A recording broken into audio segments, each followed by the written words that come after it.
What is happening, guys? This is Logan Robinson from Here the Spear, presented to you by NoelGameDay.com. Hope everyone's having a wonderful and fantastic evening. I know we are, because we have current 2023 quarterback commit Chris Parson in the crib tonight.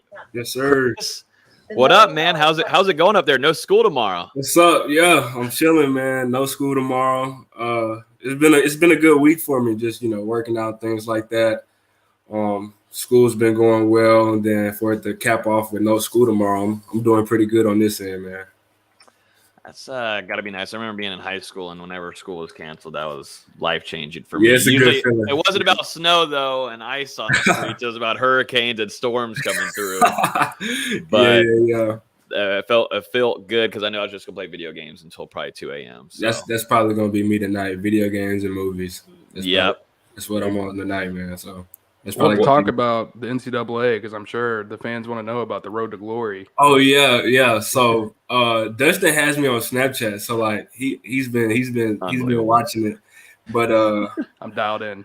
I think maybe one of the last regular season games of the season, a friend had came up to me, and I had been asking for a long time, if anybody had an Xbox 360 for sale or something like that. And it's kind of rare now because everybody has PlayStation 4s, 5s, and things like that. So I found somebody who had an Xbox 360, and I ended up buying NCAA 13 so I could play college football with Florida State. And so probably Christmas break, I had a lot of time on my hands. So I did the Road to Glory Dynasty mode, created my own player, played the high school games at Ravenwood, and went to Florida State, won 3 national championships, 2 Heisman trophies. And so it's been fun, man, just, playing the game with FSU and playing inside Doak Campbell and stuff like that. It's been real fun. So it's just something, to buy time and just, something as one of my hobbies, just to chill back and relax. So, yeah.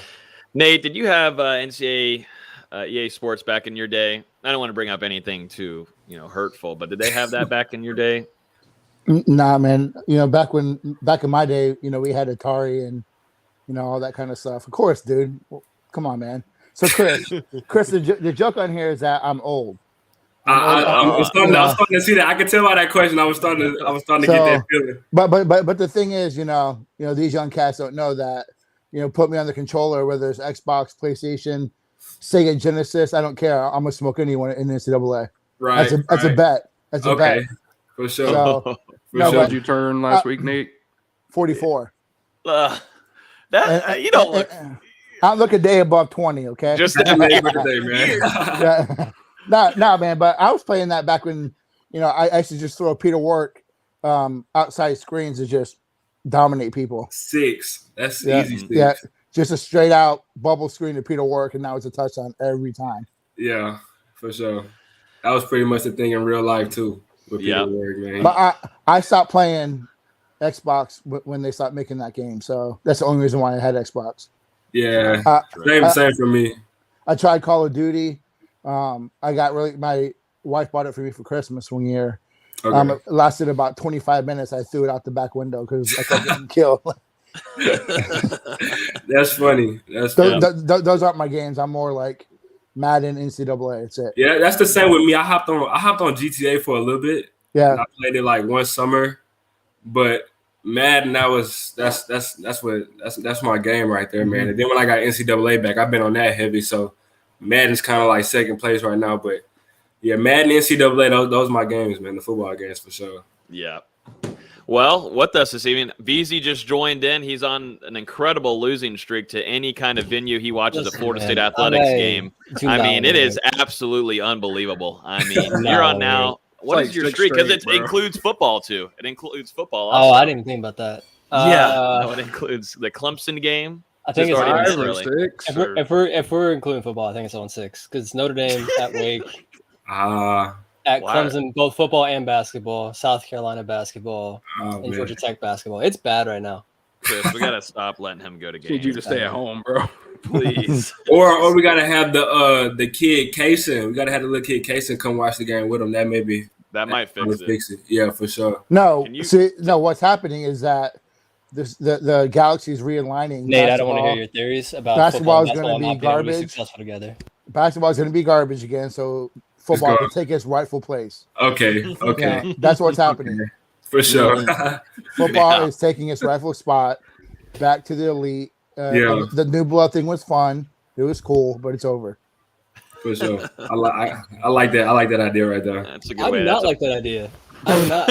Beezy does not like that. Not a fan of that idea. Oh, man. Well, let me introduce everybody. Dustin Lewis is up there, lead writer and editor at NoGameDay.com. We've got Chris up there, like we mentioned earlier, 2023 quarterback commit next to me. We've got Austin Beasy, lead basketball writer, going through some rough times right now. And then Nate Greer, lead recruiting insider.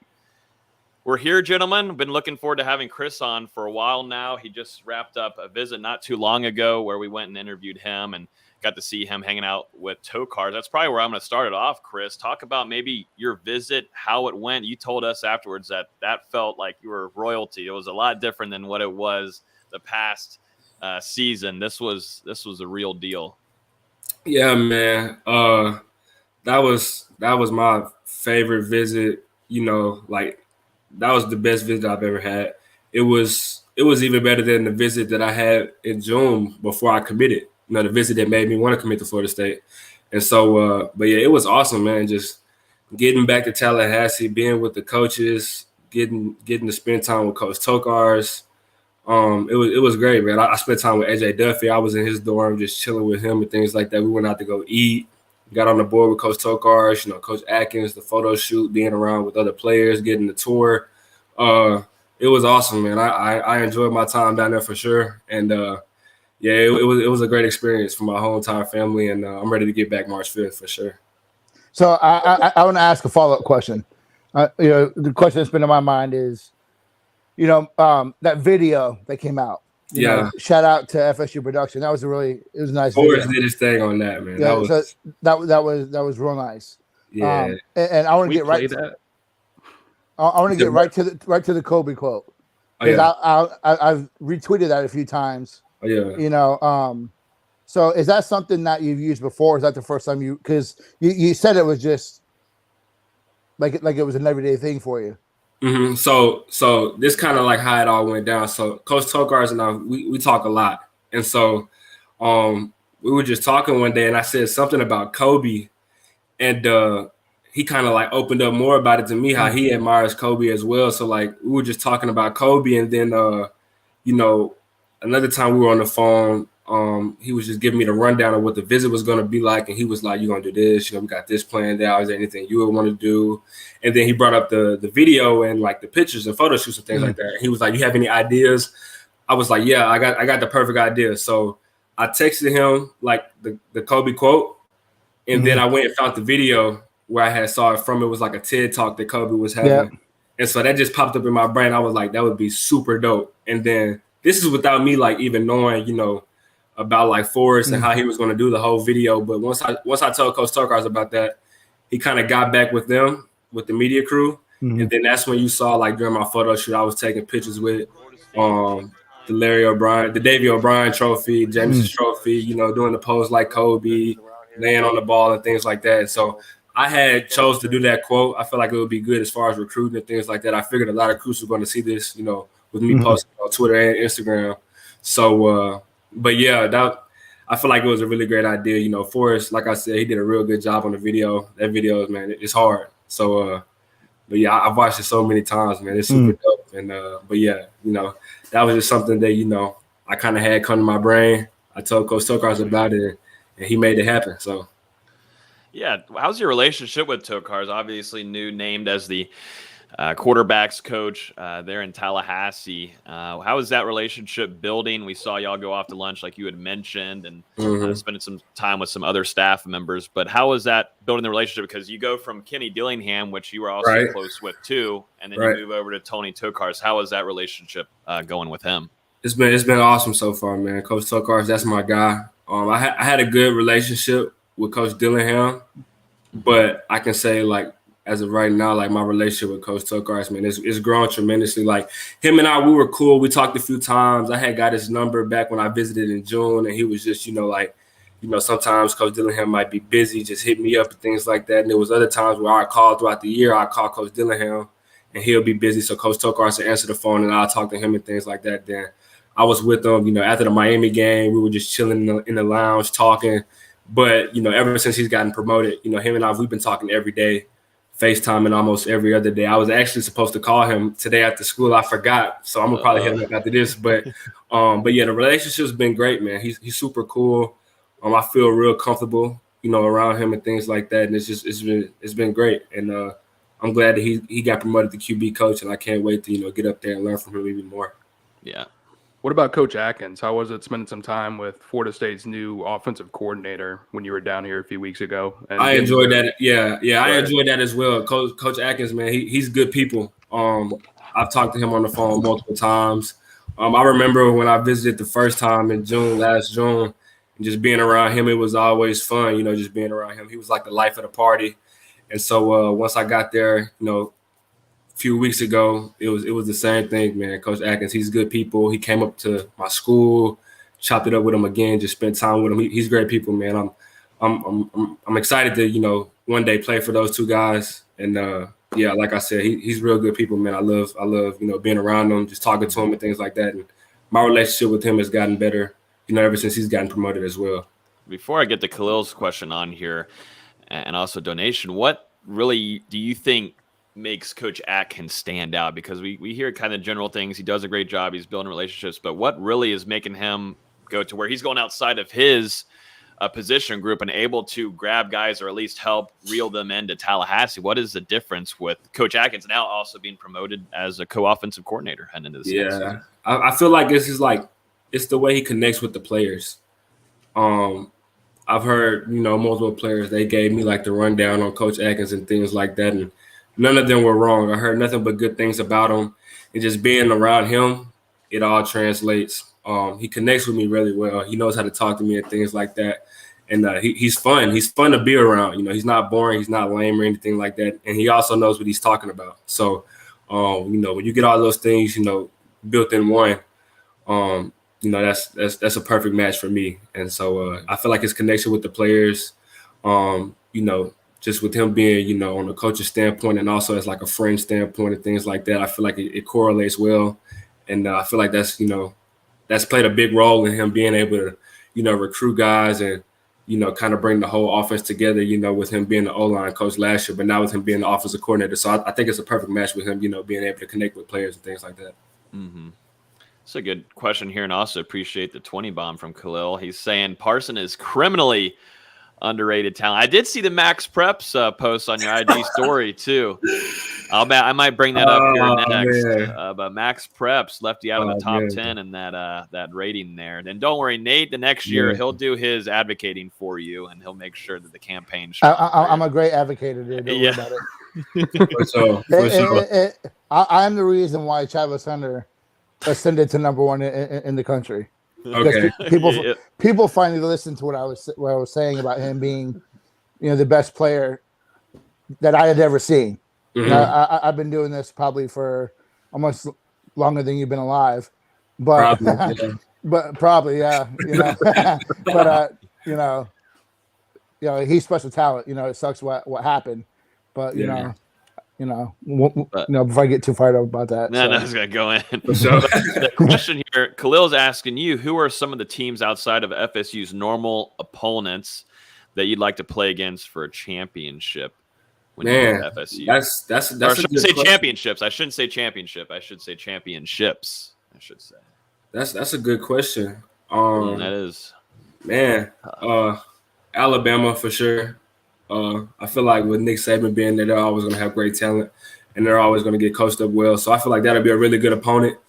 Probably now with USC, with Lincoln Riley going there, I feel like they're going to get a lot of players, especially on the West Coast and things like that. So I feel like that'll be a good team to want to play against. In the and he has no defense, so you'd be able to put up 50 on him. Exactly. Yeah, for sure. That'd be perfect. Putting up points and winning games. That'd be perfect. So, but yeah, when I think of a question like that, Alabama, USC, those are the ones that come to mind. Outside of the ACC. So, we got LSU. I don't know how well they're gonna be, but teams like that, those are definitely teams I love to play against. Yeah. So go ahead. I was going to say, I was going to just go back kind of to your visit too. While you were there, you were doing some recruiting on your own. I know I saw you talked to us about leaving your golf cart and going and talking with a certain target, one that we know a family of, Carlos Williams, former national champion. Talk to us about your visit going into recruiting. You're now a bell cow. You tweeted yesterday, last night, saying now it's my turn. Now it's Tribe 23. We've got to build this thing. Kind of take us through the visit there, recruiting, and then heading into now. It's officially now turned to 2023 in the class there. Yes, sir. I was with Tyler Williams for most of the visit. It was great being around him. We got to the facility. We got to the the indoor around the same time. Just meeting him. We had texted a few times before the visit, and then meeting him. He was real cool, chill, laid back. While we were on the cart, I was just asking him questions, football questions and things like that. And he was starting to open up a lot. And he's real good people, man. He's a tremendous talent, but I like him a lot, even more as a person. So it was great getting the chance, to be around him. I talked to a lot more recruits, man. There was some guys up there, some real big-time linemen. And, most of them are going to be coming back March 5th. So I'm really excited about that. We're going to have more guys in town March 5th. And I feel like, March 5th, that's going to be a real big day for us as far as, getting guys in there and putting our best foot forward as to what FSU has to offer. So, but yeah, I feel like, it's about to start heating up, man. Signing day is over with. It ended Wednesday. So it's our time, and it's time to, ramp this thing up, start getting guys to join the trial so we can do something special. Yeah, I wanted to ask, I don't know, Tom Lemming's a little bit of an older guy like me, been around the block for a while, but he had an interview with a Tallahassee beat writer. I saw that. Kind of talking about how, the recruits in Florida are really digging FSU, but we've always talked about on here, Florida State's got to win. They got to show it on the field, and that's what it comes down to. I think the people who follow the program closely, and you can probably speak on it more than we can because you get more of interaction with them. But I'm a believer that Norvell's a great offensive mind. I think he's a great evaluator. I think that he's going to get it to where it needs to be. But talk real quick about how Florida State really does need to improve on the field, and how you look at that, and when you try to attract the talent to come play with you. Yes, sir. Well, like as far as myself, I look at myself and I consider myself a winner. And a lot of the guys around me, they want to come in and they want to win games. And I'm real confident in Coach Norvell. I'm real confident in Florida State.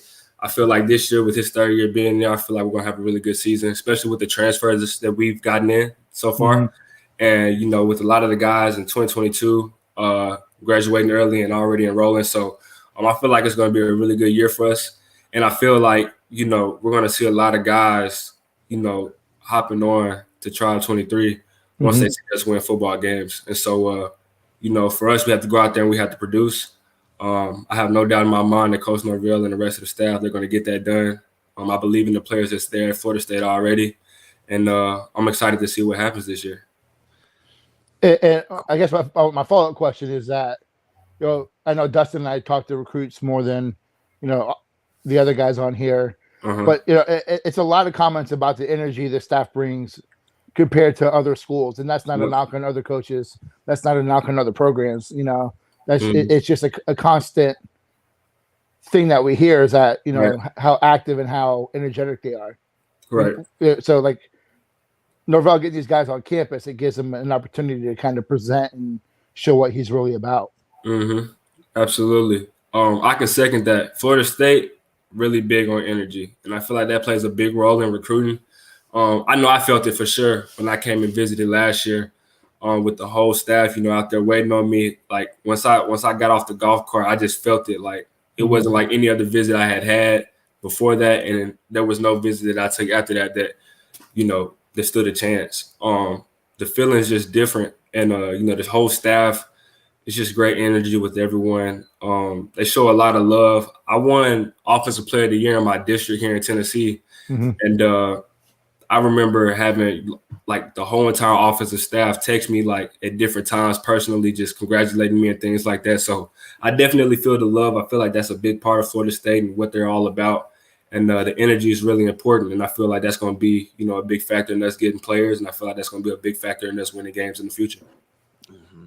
There's a question down here from Mendoza. Speaking of energy, what kind of energy do you want to have here? Which rival do you want to beat the most, UF or Miami? And I feel like I know this one. I feel like I know this one. I want to beat both. I want to destroy both of them. But which one I look forward to most? Whenever I'm on my Twitter or on like Instagram, I see a lot of Miami fans talking about this. So I probably have to say I look forward to beating Miami more than Florida. But like I said, I want to beat both. I want to destroy both, and I don't want it to be close. But Miami for sure. They talk too much, bro. So. You're even making VZ basketball guys smile. Yeah. So Miami for sure. Yeah. They're 20 years in a row off-season defending national champions. 20 straight years. Every year since the national title is gonna be next year. I'm gonna get on a diatribe if I keep going, but there's a reason why they don't have a full coaching staff right now. Mm-hmm. Hey, yeah, let them handle it right there, man. Yeah. You said it right there. I hope Recruits are on here as well because I've been preaching that same message to them. I mean, we're 5 weeks out from spring and they don't have a full coaching staff yet. They just hired a retread defensive coordinator who has had 6 jobs in 5 years or whatever it is, something ridiculous. So, I mean, I can go on and on. We can talk about Miami for a while. Yeah, offensive coordinator, no wide receivers coach. Yeah, tough scenes down. Their offensive line coach has to sit in a booster seat. No, when he drives his car. all I can say is from that right there. Me being a Florida State commit and playing at Florida State someday, I know who my quarterback coach is, and I know who my offensive coordinator is, and so. I like that. Mark is asking here. So, Chris, what does the tradition at FSU mean to you, and how do you envision your career playing out as a Seminole great? The tradition at FSU, man, it's everything, man. It's just. Yeah, it's everything. I've been watching Florida State games since I was a little kid. My cousin played at Florida State.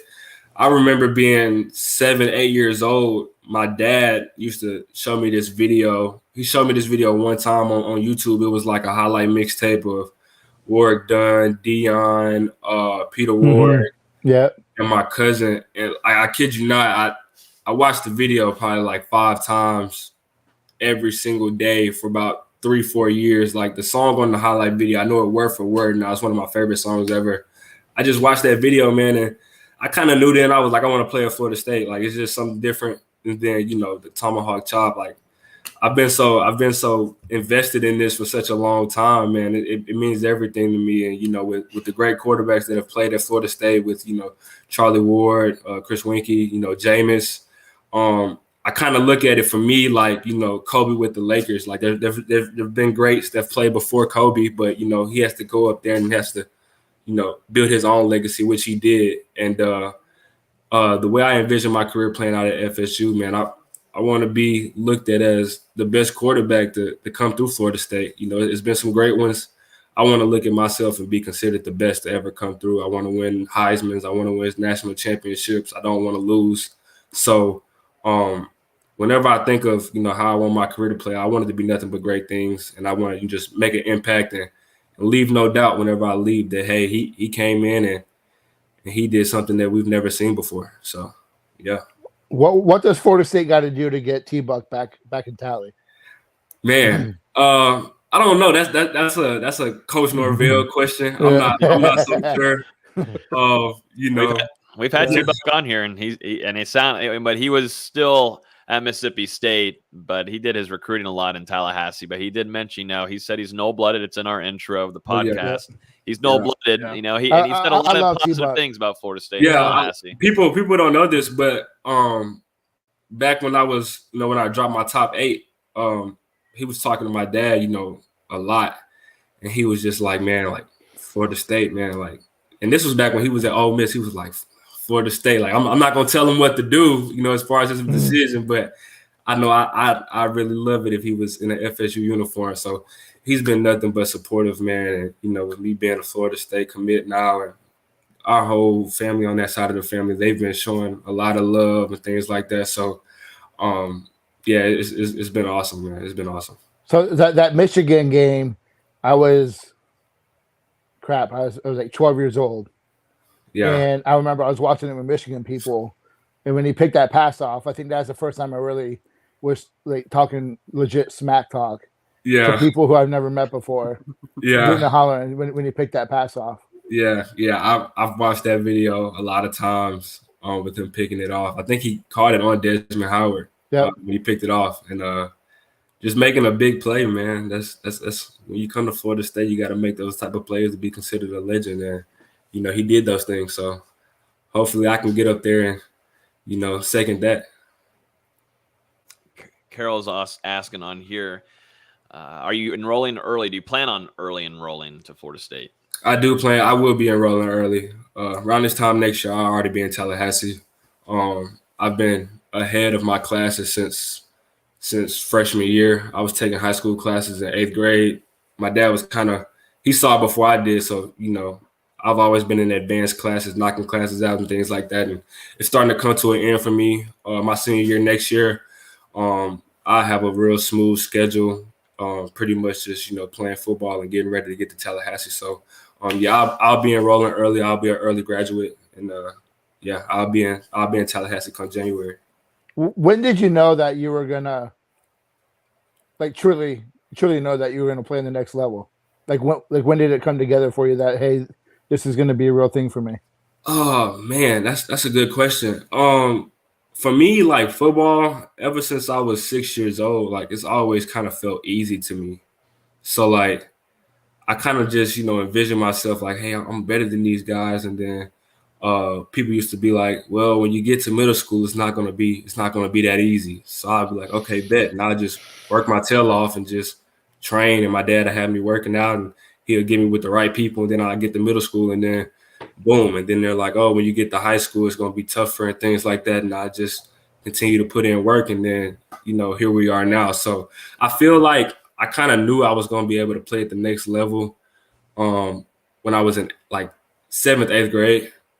That's kind of when it kind of hit me, when I was like, hey, if I keep putting in the work and doing the right things, offers are going to start rolling in. And my freshman year, freshman on varsity, I was at Duncanville High School. That's unheard of. At Duncanville, there's so many kids, man. There's so much talent. If you're a freshman playing JV, that's super impressive. So for me to be a freshman on varsity, a good friend of mine, Lontrell Turner, him and I, we were the first 2 freshmen to ever be on varsity at Duncanville. So people were kind of taking notice, like, whoa. And then we used to blow teams out, and I used to come in and play the whole second half, and I used to go in and do my thing. And, it started, buzzing around like, hey, this guy's going to be something special. And then the game I kind of blew up was, semifinal game, starting quarterback got hurt, second quarter. I had to come in and lead us to victory. And that night, I got offered as soon as I got home by Kansas. And then the next week, played in the state championship game. Illinois State rolled in. Then I got Iowa like 2 weeks later. And after that, it's been rolling ever since. So I kind of always had it in the back of my mind that, I could play at the next level one day, just, with me, getting better throughout the years and, my competition, feeling the same almost throughout the years and things like that. But it kind of felt more real whenever I got that first offer. So I'm a blessed individual, man, and I'm just happy to be in this position. I'm just going to keep working hard. I wanted to ask, you've developed a friendship with Jordan Travis. Mm-hmm. You've got a relationship with AJ Duffy as well. And, if all goes as expected, both of those guys will be back the season you're going to be a true freshman. So just how excited are you to work with them and compete with them once you do get to Florida State? I'm excited, man. Both 2 great players. I'm excited, once I get to Florida State, I'm excited to go in and compete and learn and just be the best person I can be day in and day out. Jordan, he has a lot of experience, being in Coach Norvell's offense. AJ's there now. He graduated early so he could, learn and things like that. So I'm looking forward to, getting there and competing and, being the best player I can be day in and day out. So I got a question. Yeah, I got lots of questions. So no, you never do. Third and 15. Mm-hmm. Games on the line. What's your call? What are you calling? That's a good question. Man, it's so many plays. Don't tell me whatever the coach says. Well, what do you want? Like what? We're like, all right, I got this. Man, that's a good question. Probably drive concept. Outside receiver, big post. Probably got to dig from the inside. Backside inside receiver with a drag. Backside outside receiver probably with a comeback at probably like 17 coming back to 15. That was one of my favorite concepts. My freshman year. And that was actually the concept I threw my first touchdown on. I kind of talked to Coach Tokarz about that whenever I was there. I like that concept a lot. 4 verticals, depending on the coverage, you can always make that work and things like that. And so those probably the main 2. In my offense here at Ravenwood, we got a lot of good plays drawn up and things like that. So, it's so many plays you can use, but probably the drive concept, reading the safety and things like that. And then 4 verticals, I feel like those will probably be 2 that'll be good for 3rd and 15 for sure. This is a question from Taylor asking, Chris, what player inspires you the most? That's a really good question. What player? I would probably have to say Russell Wilson, with his talent on the field and the way he carries himself as well. He's another guy that studied Kobe so much. And I've tried my best to learn from him as much as I could. Just looking at his workout videos, hopping on his podcast, listening to him talk with other greats. He used to Danger Rush talk or something like that on YouTube. I used to tune into that and try to learn from him, man. And, with him being a Christian guy, man of faith, and, being in the NFL, he's inspired me a lot. And so I try my best, study him and things like that. And so definitely Russell Wilson. I could also say Kyler Murray, with Kyler Murray, being, arguably one of the greatest greatest high school football players ever, never losing a game. I kind of, whenever I first got to high school, I kind of wanted to, just kind of envision myself like being like Kyler, playing the state championship, winning state championships. Unfortunately, I lost whenever I got there, but just being in that moment, and realizing that Kyler Murray did, especially at his height at 5'10", that's something that's definitely inspired me for sure.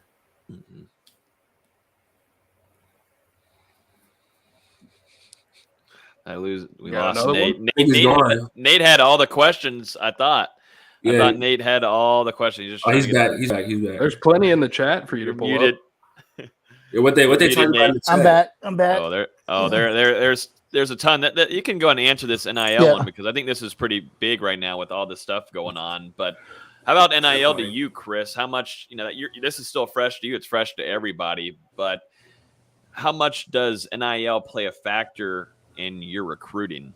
In my recruiting,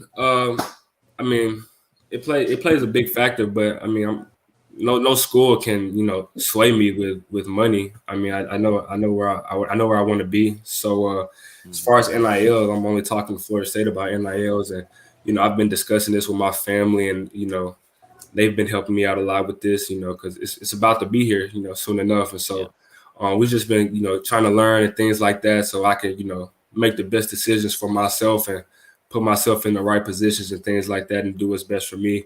As far as recruiting plays a really big role in recruiting now, as far as players and things like that.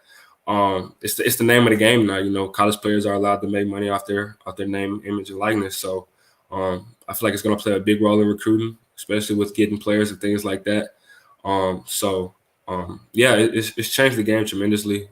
As far as NIL for me though, as far as getting swayed to another school, it doesn't affect me at all. But I'm just with the people, my circle in Florida State, just trying to do what's best for me.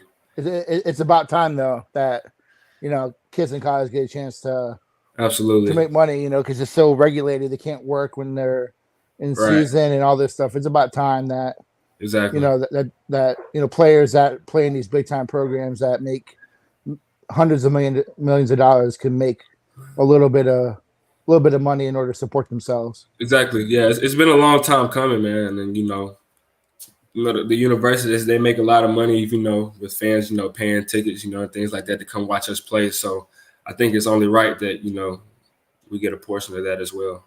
Mm-hmm. Question on here from Mendoza asking, any former FSU player that you're looking forward to meeting that you haven't interacted with yet? And I think there's a few of them. I think you got like a lot of them. I think. Yeah, I do have a lot. Long list. Yeah. Probably the first one on my list is Jameis. Jameis for sure. He was kind of the guy that, for me being a young kid, I didn't get to actually watch Charlie Ward play. I didn't get to actually watch Chris Winkie play.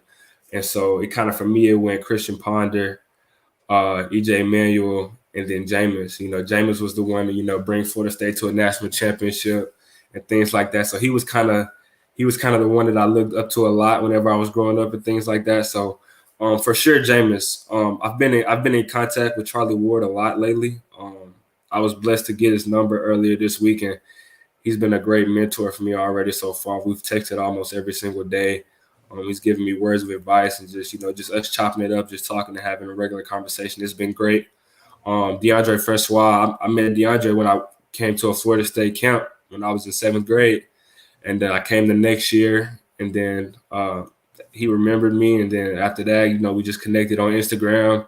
I ended up getting a follow back in like 8th grade. And, he's just been a great mentor to me, man. He helps me out with a lot of things, just giving me advice and telling me about Florida State and things like that and what he enjoyed and things like that. So, I've had a good relationship with DeAndre. But as far as, a player that I haven't met yet that I want to interact with, Jameis for sure. Mm-hmm. I want to give a shout out to all the Miami Hurricane fans that are in the comments. In the comments, trying there to, you go. Trying to do the recruiting here live whatever. For you.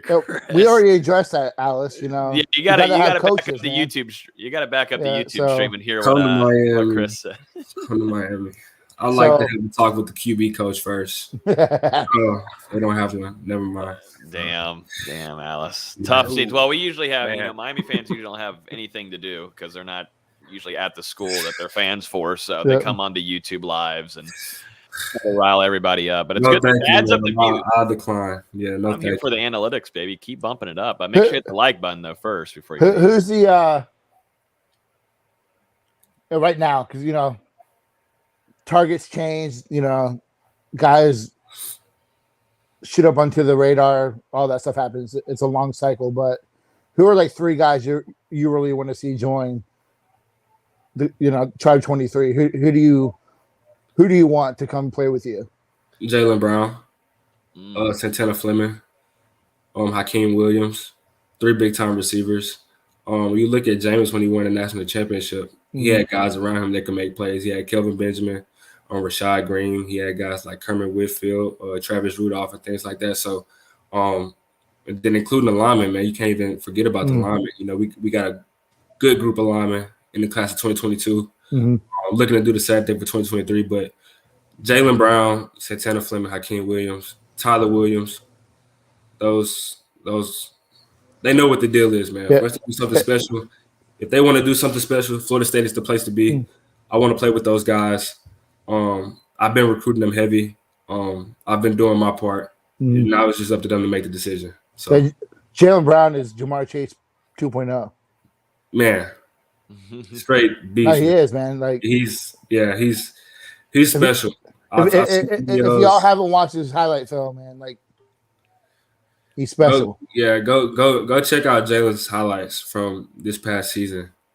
It's incredible, man. He's a great talent for sure, and I want to play with him. He knows that, so yeah. And being a Florida State guy, someone asked about like who do you want, who inspires you. I don't know if you ever watched Dustin's highlight film, man. When he was in high school, man. That is some top flight film, man. Oh yeah, what highlight film? You were warming up the left side of the bench against. They put me in every now and then. I got some quality reps. They deleted my Huddle account, but it is what it is. They deleted it. Yeah. Black and white. Sticking with Tribe 23. He's switching it quick. That's funny. I'm talking here. Chris, we've talked about it, being your time up now, going into your senior season. Yep. What gives you the confidence to be this bell cow, to be this leader of Tribe 23? Just understanding what I bring to the table. I feel like I'm the example that's gonna get players, that want to come here. I'm not gonna BS around. I wouldn't lie or shoot any of those guys BS just to get them to come to my school. Whenever I'm talking to them, I'm sincere. I'm dead serious. I want to win, and I know in order to win, you have to have a great coaching staff, which they already have at Florida State, and great players. And for us to win games, we need players to come in and make a difference. We saw that when we got great guys in the class of 2022. Coach Norvell and the staff, they did a great job recruiting, and I want to keep this thing rolling with the class of 2023. I know what I bring to the table, and I just want guys to come join me that that are special players that I know that can make a big difference. So that's been my pitch. I'm not here to play games. I want to come in. I want to win. I want to make a difference. So that's what the deal is, and yeah, that's pretty much it right there. I'm interested to get your thoughts real quick on the transfer portal. Yeah, it's kind of changed the game for college and for recruiting. Mm-hmm. Yeah. What are your thoughts on that whole thing? I feel like everybody right now, they're just trying to do what's best for them, and the transfer portal as far as like schools and things like that has been a blessing and a curse for certain schools. For Florida State, it's kind of been a blessing. We've got a lot of great players, especially at the receiver position, and so. But yeah, I feel like it's just bunch of people just trying to do what's best for them. Maybe they're not in the best situation at their college or whatever the case may be. As far as high school players, it has changed the game. I know guys who are really talented at the high school level who aren't getting as recruited as they probably deserve to be because coaches are deciding hey, I can get this player to come in who's experienced, who's played college football for 2 years, and he can come in and make a difference right now instead of having to develop a player and things like that. But everyone's situation is different. It's impacted a lot of lives and things like that, and a lot of careers and things like that. But I just think it's a big mixture of everyone trying to do what's best for themselves, or as far as coaches and things like that, what's best for their program. So yeah, it's been hectic. I can't lie. It's almost like free agency and things like that. So for me, watching from the outside, it's been kind of entertaining, but at the same time, it's a serious matter, and it's played a big role in college football. Yeah, Chris, you down to watch a little film to kind of end this sure. off? Yeah, let's do it. Through some plays a little bit. It might be a little choppy at first. Yeah, but, for sure. We'll see how it comes through. But this is from your junior highlight film on Huddle. Yep. It's a little choppy. That's good now. This play right here, this was the first play of the season. That first touchdown you guys saw. That was the first play? Wow. That was the first play of the season, my first pass of the season.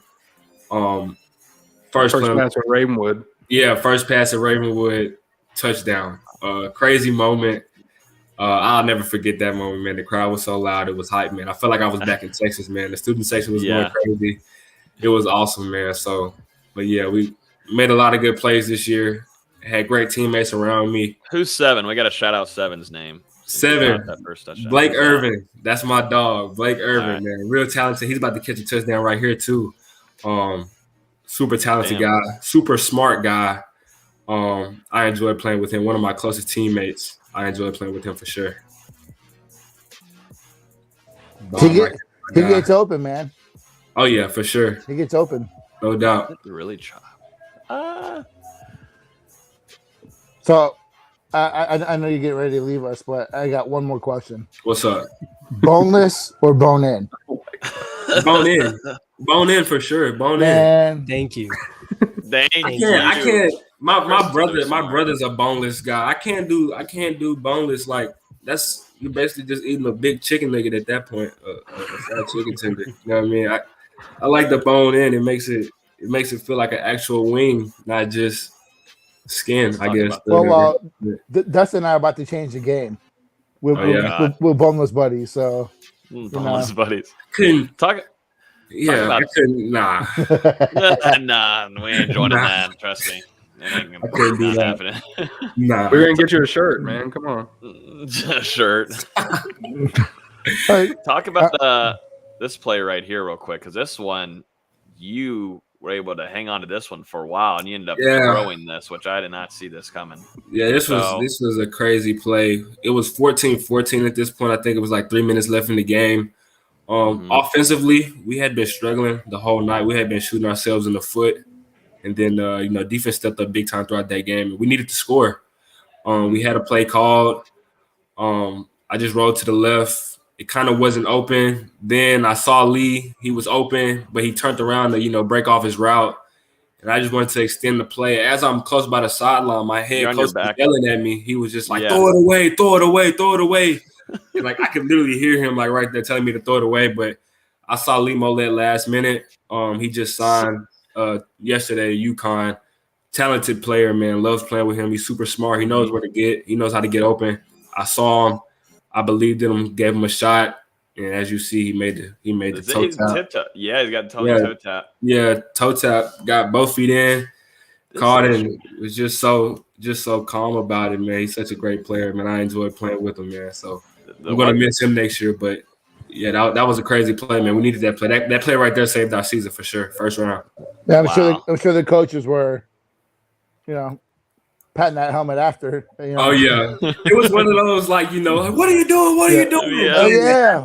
And then good play. But yeah, don't ever do it again. Don't do it again. It was one of those. It was one of those moments. But you're done. We made it happen. You're keeping on balance here.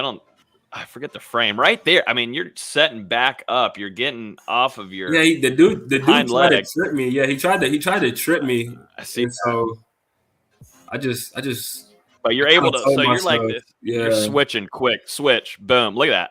Yeah, you man. have your back leg footing down, and you're just back to if you were back in the pocket. I've worked that. That's the thing, man. With my trainer back in Dallas, just them being chaos in the pocket and just seeing somebody open, having to get set quick and deliver a strike. And my hard work that it showed right there on that tape, man. It's just that's what it is, man. I've just been working hard, and a lot of the things that you guys see on tape, I've practiced those things, and that's why whenever you see the tape or you watch the game, it just feels natural to me.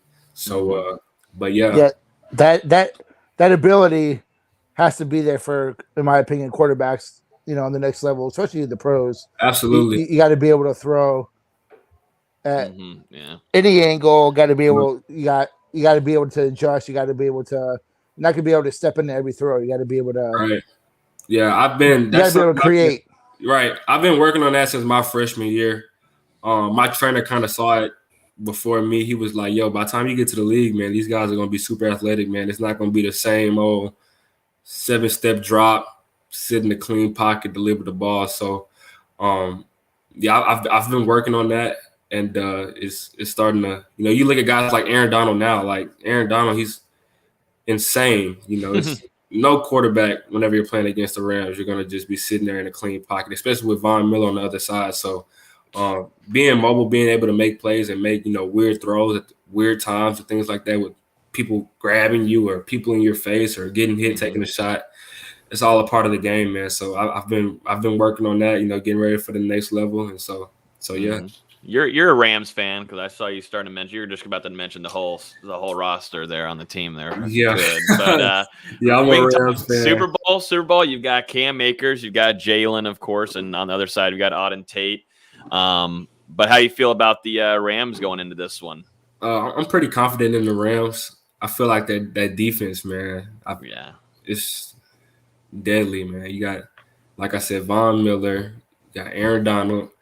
Then you got my guy Jalen Ramsey playing corner, man. That's a great matchup. That's a great lineup. Eric Weddle, he's came in out of retirement and been balling. So, but yeah, man, I don't see them losing. I'm a pretty big Joe Burrow fan now. I love watching him play, but I don't think him and Chase. I don't think they have enough to beat the Rams as far as the Rams being great on offense and defense. And so. But yeah, I'm excited to see that play out. We got to wait another week, but I'm excited to watch that game for sure. It's going to be fun. Yeah. Any other question? I know Jen's asking here. What is your major? When you get to college, what is what do you want to study? Have you figured that out? Yeah, broadcast journalism, communications. That's something I love to write, so I feel like that'll be right up my alley. And kind of like you guys writing articles, things like that. I kind of wanted to do that ever since I was younger. Watching First Take and doing research on Stephen A. Smith, seeing how he started off as a writer and things like that. So that's always been something I wanted to do.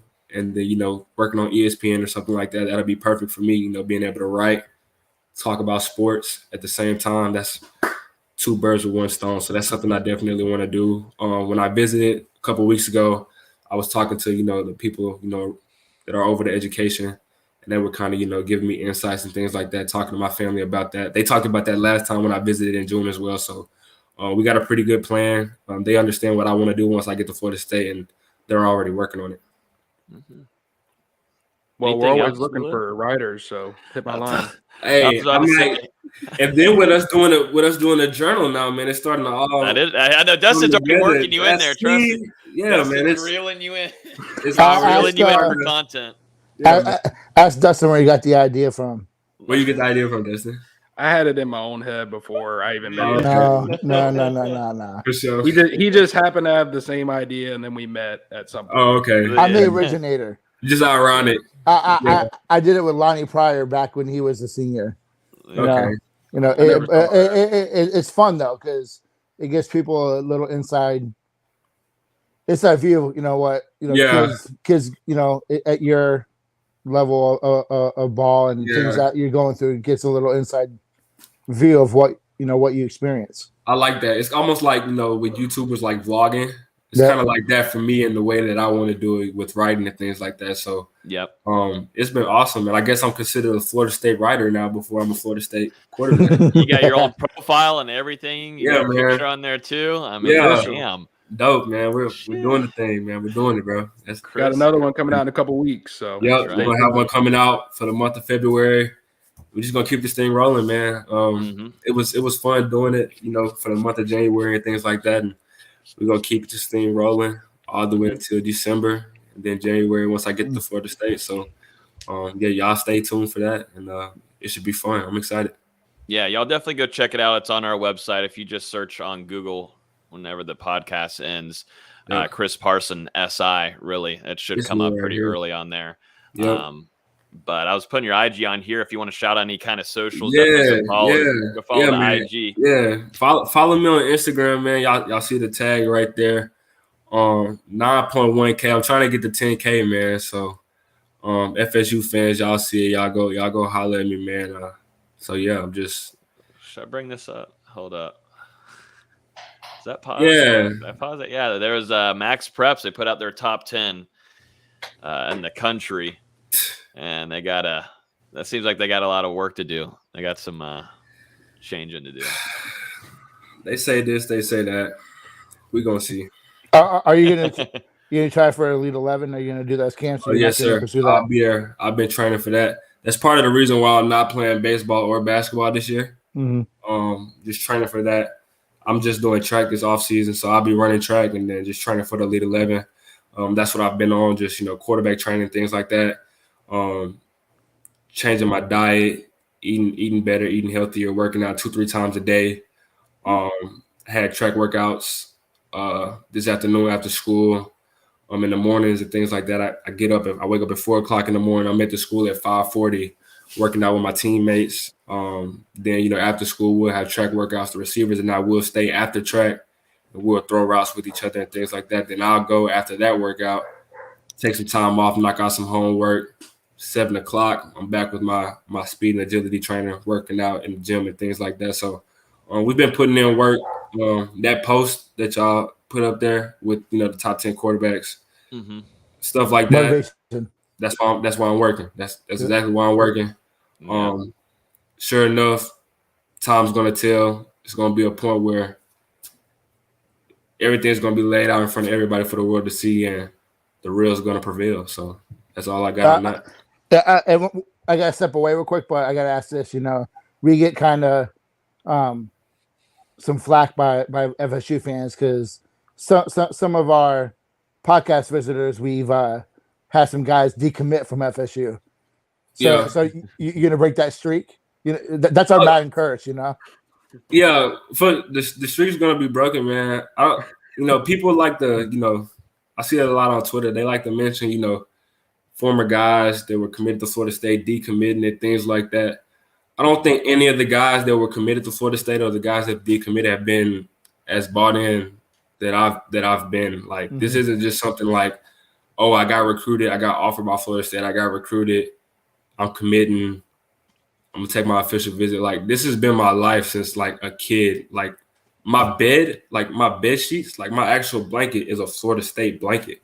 Like, my room in 6th grade was garnet and gold. Like, I had my mom actually had my room painted garnet with gold letters written around my room. Like, I've been bought into this since I was a kid. This isn't just something that I just woke up one day and was like, oh, I'm a Florida State fan. Like, no, I've had family play here.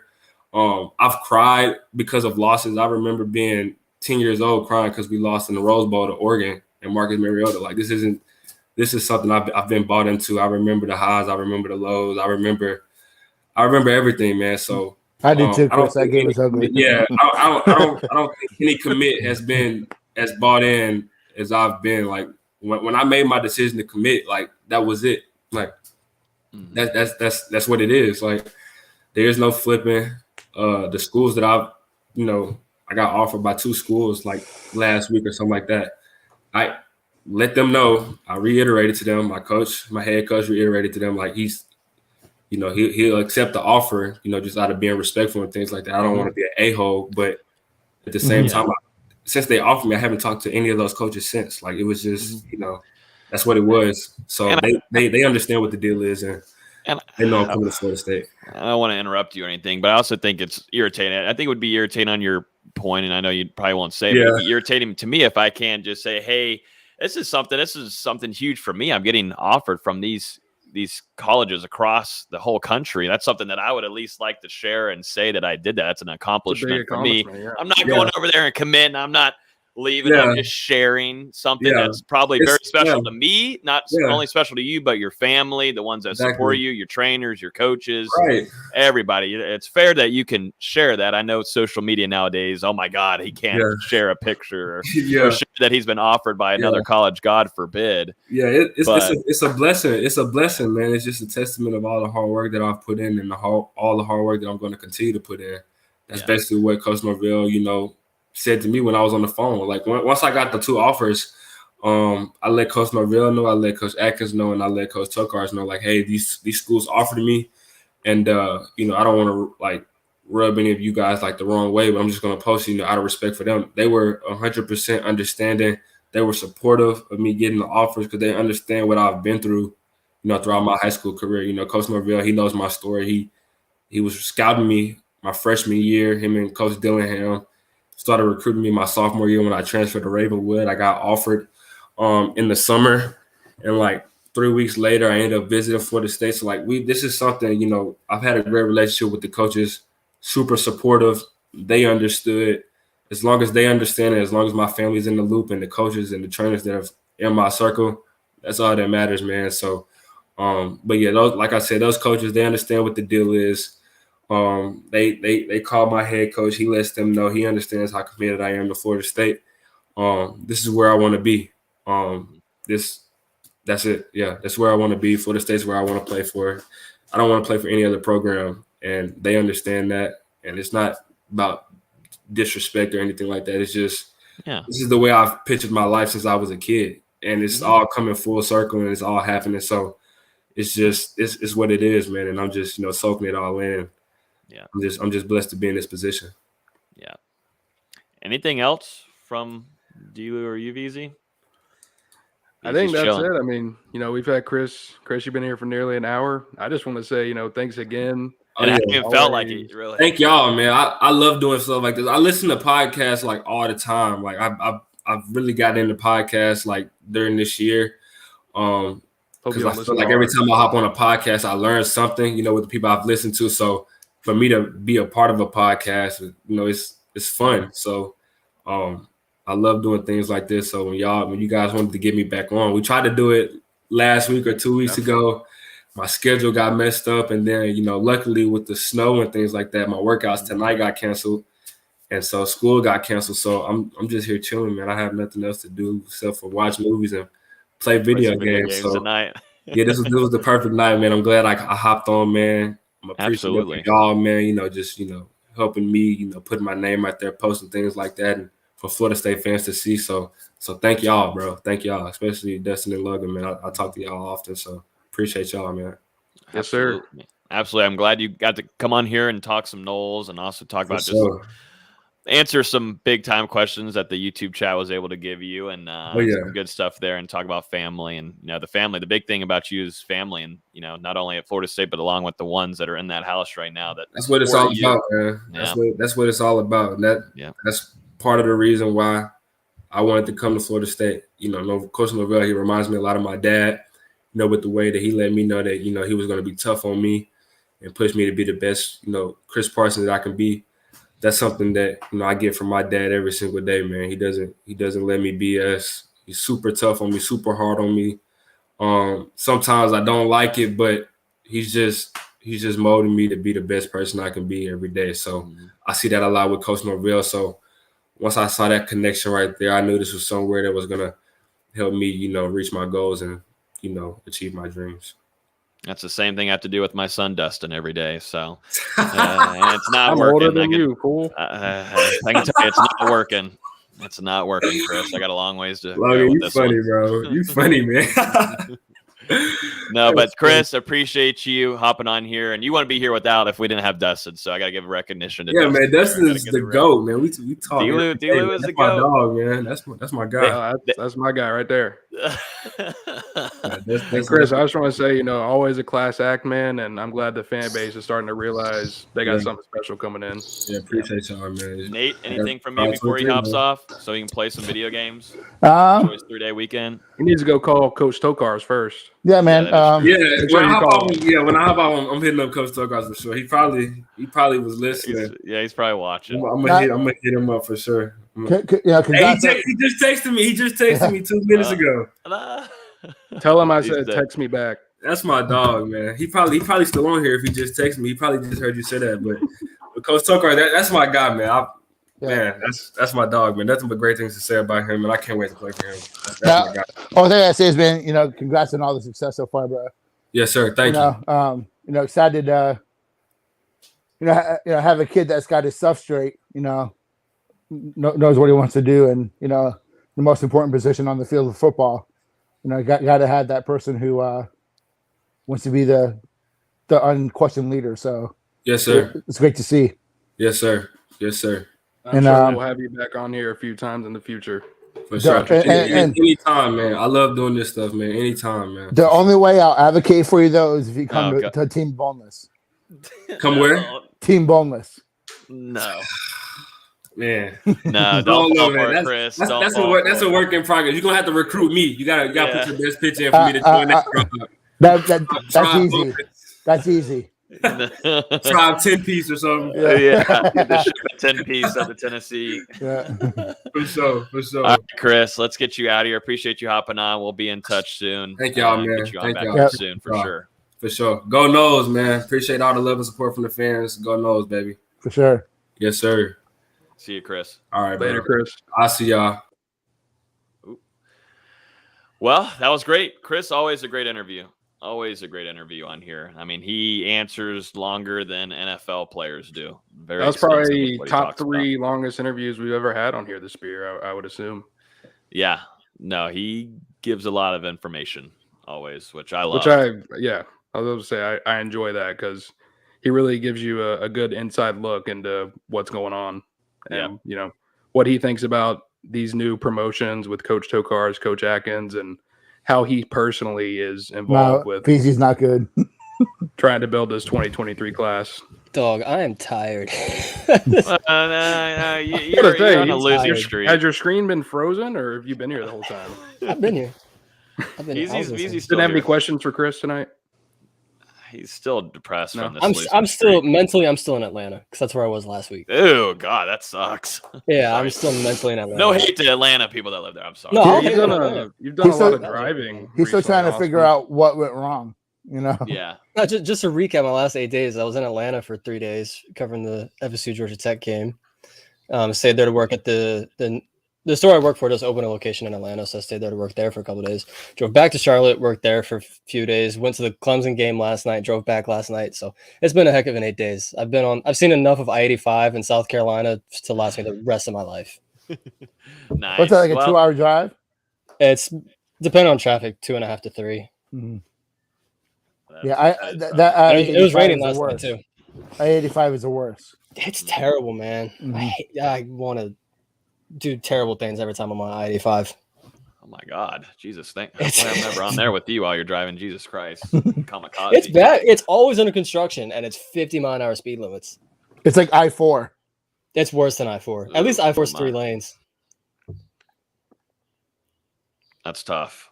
Well, let's jump into it because we just had an hour-long interview, so we got to kind of run through these nice and swiftly. 12-0, move on. The 12-0, looking at the schedule here. Florida State finally released.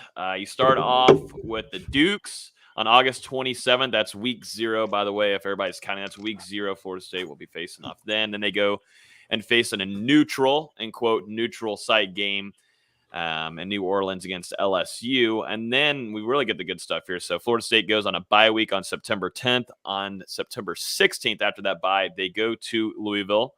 The week after that, on September 24th, they face the Boston College Eagles and Doak Campbell Stadium. Then comes the fun stretch here. Wake Forest on October 1st at home and Doak. And then you travel to NC State on October 8th. And then you come back home to Doak on October 15th, and you face Dabo Swinney and the Clemson Tigers. After that, you have a bye week on October 22nd. And then that's your last bye week before facing Georgia Tech and Doak on October 29th. And then you've got the Miami Hurricanes on November 5th in Hard Rock Stadium. And then the last 3 games are Syracuse. You go up to Syracuse on November 12th. You face the Louisiana Raging Cajuns, Billy Napier's former team, in Doak Campbell Stadium on November 19th. And then to finish it off, a weird one here, a very weird one. I'm not sure how I feel about this one yet. A Friday night game against the Florida Gators in Doak Campbell Stadium. Twitter was going crazy earlier this week about it. I'm still unsure how I feel. But gentlemen, how do we feel about the schedule overall? What alarms you? Does anything alarm you? There's not one definite losable game on this schedule this year. That includes Clemson. And I think we saw that last year. So, the last 3 years, you could circle 1, 2, 3, 4 that were probable losses. I don't think that game is on this schedule. I think you have 5 to 6 that I think Florida State should have in the bag pretty easily. I say that with, looking at the schedule on paper. The schedule never really is what it is. It's either, hey, this is tough, or it turns out not to be so tough, or this is an easy schedule, and teams have, they make a jump and the schedule gets hard. So you really don't know until you head into fall camp. But I think that on paper, this is a schedule that Florida State can win 7 or 8 games in the regular season and get to a decent bowl and have a chance for 8 or 9 wins after a bowl game. So there's not one surefire loss on the schedule for me, in my opinion. Yeah, I think it's pretty favorable for Florida State, all things considered. And it sets up nicely. You don't have any really – you have a tough stretch. Sorry, Dustin. No, you're good. You have Clemson, Wake, and NC State. That's going to be the 3-game stretch that really, dictates what happens with the season. But again, I think it sets up well. Yeah, like you said, really the toughest 3-game stretch is Wake Forest, traveling to NC State, and then playing Clemson. But I do think, you get Wake, Clemson, and UF at home, 3 of the toughest teams on your schedule. Mm-hmm. That's going to help out a lot. I think the bye weeks come at pretty good times. You're off before you travel to Louisville. That game's going to be on a Friday night, so Louisville will be playing on a short week. And then you're off after Clemson, which is probably going to be a pretty physical game. It was last time, I would imagine. Yeah. Mm-hmm. So there were a lot of guys dinged up after that game. And Wake Forest, you don't play back-to-back road games until November. Mm-hmm. So overall, I mean, it's a pretty favorable schedule. I'm not going to say 12-0 like Nate, but nah. Wake Forest plays Clemson the week before they play FSU. So, and as Dustin just said and Logan reiterated, Florida State and Clemson beat the heck out of each other last year. Each team walked out of that game banged up. So, they get a chance to have some recovery. Georgia Tech should be, a team that's going to struggle next year. And then, I'm really excited about going down to Doak South and getting another W down there. I'm gonna say 78-2 right now against Miami. Yeah, 78-2 right now. Hard to play if you don't have coaches. Yeah, that's right. I mean, for me, you're looking at, probably 4 to 5 for sure wins between Duquesne, Boston College, Syracuse, Louisiana. That's 4 for sure. Miami. Ones. Yeah, and then you can argue Georgia Tech. Mm-hmm. If you find a way to split the rest, I feel like a lot of fans would be pretty happy with an 8-4 this season. Just given the way the last few years have gone, but at the same time, you kind of have to be cautious because we come into the last few seasons thinking, oh yeah, this is the year. Got to be a little bit cautious to see how they actually play on the field. Mm-hmm. And whether it's right or wrong, and I think we can all, I think we all feel the same. Florida State, they got to win this year. Like we just talked about with Chris. These recruits they want to seriously look at Florida State, but FSU's got to take that next step on the field. They got to make a bowl game. They got to make it happen this year. And I don't even think schedule sets up nicely for a lot of fans. I don't even think just getting to a bowl game is enough. I think they got to get 8 wins. 7. So that's it. You got to get at least 7 this year for to at least give some fans a peace of mind. 7 in the regular season. Yes. Yeah.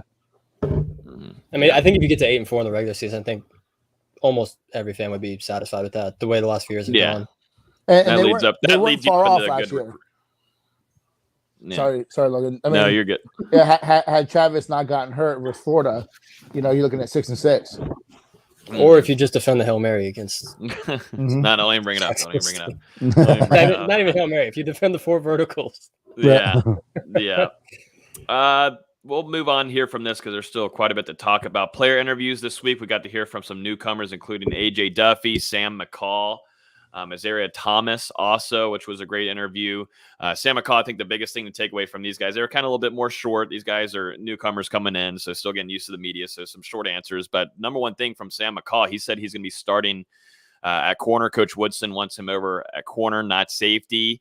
How do you guys feel, D-Lou and Nate, on that, him getting over there and getting some corner PT right away, coming in as a freshman? I personally thought that he was going to come in at safety, so it's a little, I don't want to say surprising, but I wasn't expecting to see him and Thomas both start off at corner, but I'm not a coach, so. I think that, like Dustin, I'm a little surprised, but I understand it. The kid is physically gifted. He's got super long arms. He's fast. He's quick. He understands what a receiver is supposed to do and understands the nuances from playing a receiver. So I understand it. I'm surprised. I thought, he was a safety coming in. But at the same time, the kid's a natural athlete. So I don't see him struggling at that spot. And it sounds to me that FSU wants to get some size at the corner spot. Mm-hmm. I believe transfer Greedy Vance is coming in at corner as well. Mm-hmm. So that means all 3 of your DB additions, at least so far, they're all going to be starting at corner. I'm sure Florida State, depending on things happen, guys might get moved around to different places. As we talked about with the wide receiver room, clearly FSU wanted to do something different at corner. So, yeah, we also got to hear from AJ Duffy too. He talked about sticking with Florida State. He said once he committed, he wasn't going to sway at all. He believes in Mike Norvell. He talked about too with Jordan Travis and him showing him around and him being a leader so far with him in that room. Sam McCall also he said that AT, Azaria Thomas, was his son, and he was giggling and laughing about that. So they have a really close relationship. Seems like those two right away have clicked, and that does make sense. Those are really 2 your top class. I mean, defensive guys coming in. It's good that those two are connecting well. But thought those were some pretty solid interviews. Yeah, I think though too.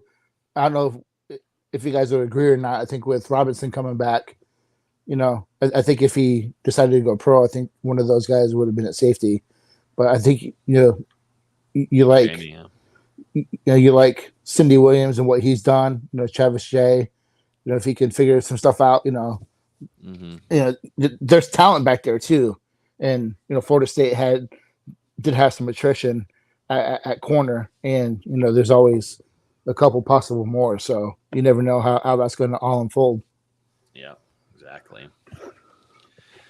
Let's talk some National Signing Day. Wasn't too crazy, wasn't too hectic as it was 5 years ago, but we still have a National Signing Day, and something happened that really wasn't expected until about 48 hours from it when Antavius Woody, offensive lineman / DT, but coming in as an offensive lineman, he makes his live signing ceremony. It seems like, we're still trying to get confirmation from Florida State's side if that went through.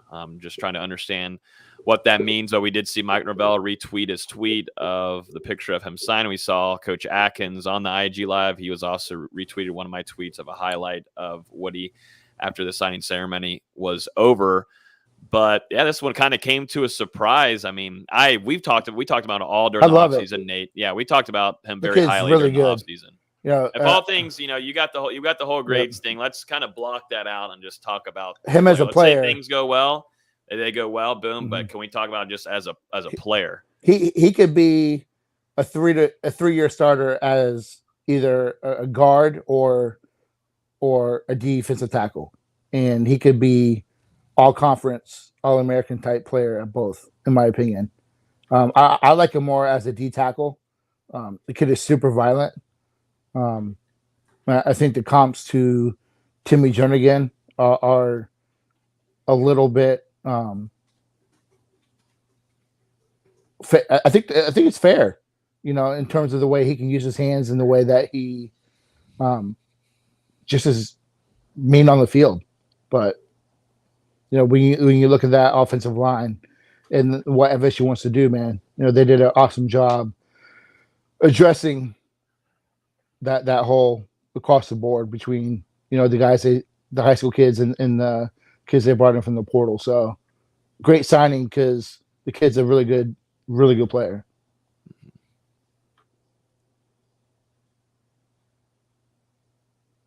Dustin's not saying nothing. I wasn't paying attention. What are you looking at? I was looking at the Discord. Hey, you can do your free advertising. Discord's opening up tonight to all the free users again. So keep an eye out for that. It's happening tonight. So we'll put out some posts tomorrow. But anyways, Antavius Woody.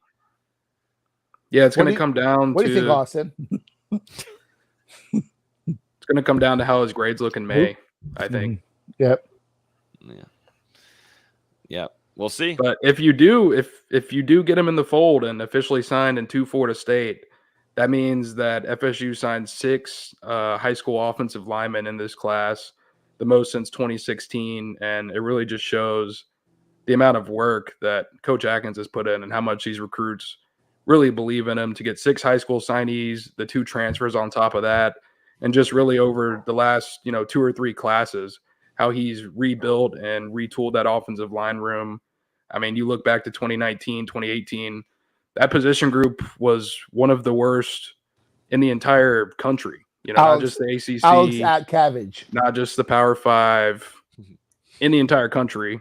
So to see what he's done in 2.5 years, less than 3 years, has been extremely impressive. And as I've said on many podcasts, keep him at Florida State forever. If whatever he asks for in his next raise, you have to give him double that. Yeah, exactly. He's been killing it right now at Florida State. Mike Norvell's also killing it. He's doing a lot of off-season hires, off-the-field hires, to put it exact. Derek Ray has been hired as the general manager. He had previous experience at Oregon State. He comes in now joining Mike Norvell as a general manager position. It feels like Norvell's starting to build an NFL team over here in Tallahassee, but building a lot of off-field staff members along with the former Memphis director of player personnel, Justin Cruz. Am I saying that right, Dustin? Krause. Cruz. God, I'm not exactly sure. We're the worst podcast. I wouldn't ask me. We'll name how to anybody. pronounce the name. But yeah, you wrote a couple pieces on these guys, just some quick hitters on them coming in. But Florida State, Mike Norvell trying to add some attrition to the off field. I mean, we already talked about it, but Corey Fuller gets hired too. Big time. Ratliff. Ratliff. Yeah, Ratliff from former Florida guy and former alumni. Whether it's right or wrong, you look at Georgia, you look at Alabama. They have 427 coaches, support staff. That's just the difference right now. You have guys who can. You always have someone there. You always have someone that can break down film. You always, you have different ideas. So, Florida State's got to get to that level. True. And he's addressed it, and I think has brought in a lot of really quality guys. What do you think, Dustin? I'm just really kind of excited to figure out more what the general manager is actually going to be doing, what that role is going to entail, and how Ray is going to impact the program. It's kind of interesting. This is something that Florida State has never done before. And, Mike Norvell, he's trying to bring these different things to Tallahassee. And I'm interested to see what exactly he's going to be doing. And same thing with Krause. That guy has had a ton of experience, worked for 3 different SEC programs. He was at Arkansas for a pretty decent stint, at Ole Miss, and also at Vanderbilt in all kinds of different roles. A guy that's also worked for the New England Patriots and, obviously worked for Mike Norvell for a couple seasons as well at Memphis. And Nate, you kind of said it. I like how Norvell is trying to beef up this support staff with guys that have connections all around the country and are really good at what they do off the field.